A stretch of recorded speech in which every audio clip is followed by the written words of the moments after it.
She loves doing a selfie and she goes like, Eleanor's daughter is 18 months old.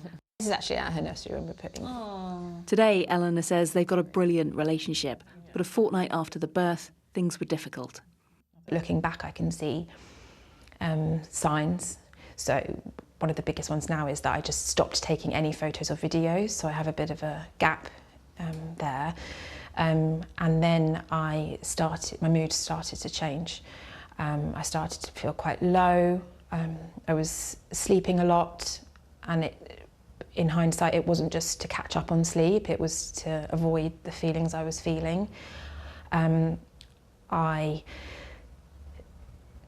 didn't want to be in the same room as my daughter.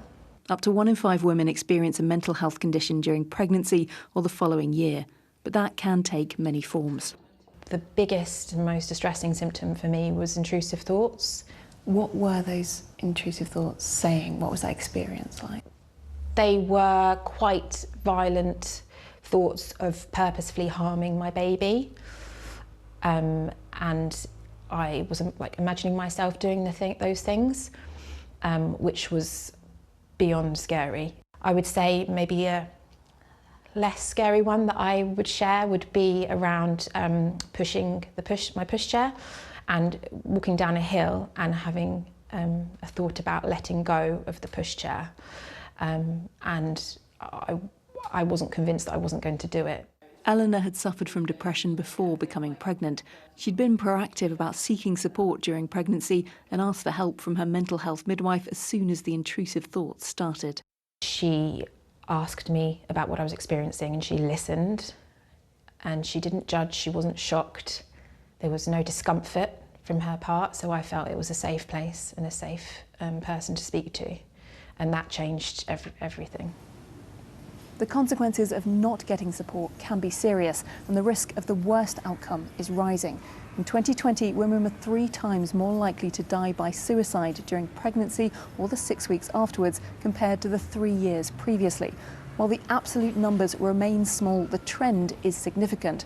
Researchers were so worried they even brought forwards the latest audit of maternal deaths.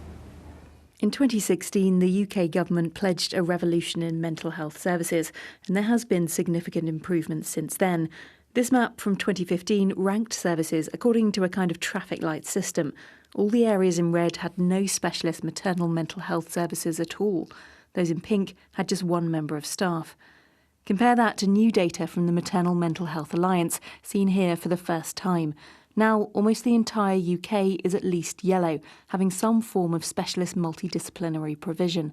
Everything in green also meets standards set by the Royal College of Psychiatrists.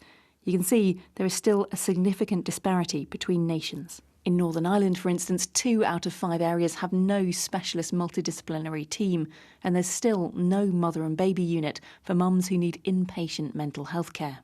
Is that a good enough service in 2023? I don't think any of them are good enough for 2023. I think we've made fantastic progress particularly in the last sort of 10 years, but I think all those services need to expand, and there need to be mother and baby units everywhere. A spokesperson for Northern Ireland's Department of Health said all 5 trusts have appointed staff to their community perinatal mental health teams, and all are accepting referrals. Work is underway to identify a location for a mother and baby unit. Even in England, the nation with the most comprehensive care, the NHS doesn't appear to be on track to meet the goals it set for this year. Only around half of trusts are so far providing care from preconception to 2 years after birth, or offering partners support. Freedom of information requests Newsnight collected from more than 20 perinatal mental health services around England show that what support a family gets depends greatly on where they live. In Nottinghamshire, for example, almost 90% of appointments are face-to-face. In Oxford, around 2/3 are held remotely. There are different reasons for rejecting referrals too. In East London, more than 20 women were turned away from specialist support last year due to limited capacity.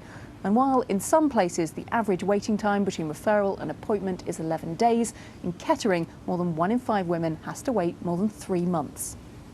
For mums like Eleanor who urgently need support, that can feel like a lifetime.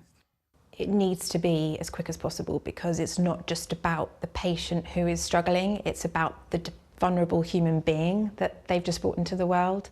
All nations have set aside more money for this area of healthcare.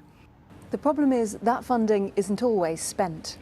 In England, almost three-quarters of areas forecast an underspend in 2022.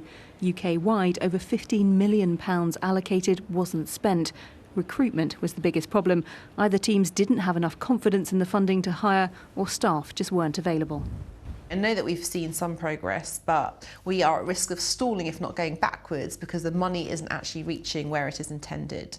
But we know it comes down to leadership from government, leadership from the NHS, leadership from the Department of Health and NHS England together, that combined, that can make a difference. It's miles better now. I have a brilliant relationship with my daughter. We have a really good bond. I do still sometimes struggle with elements of my postnatal depression. So, for instance, intrusive thoughts. So at the moment, I don't bath my daughter by myself. I have a plan in place to get to that point, but I am fully aware of how well I need to look after myself and what I need to do to look after myself. Eleanor has built a strong support network of professionals and other mums. Nationally, despite the progress, campaigners stress there's no room for complacency, because when the right care is provided, the impact on mothers and their families is clear.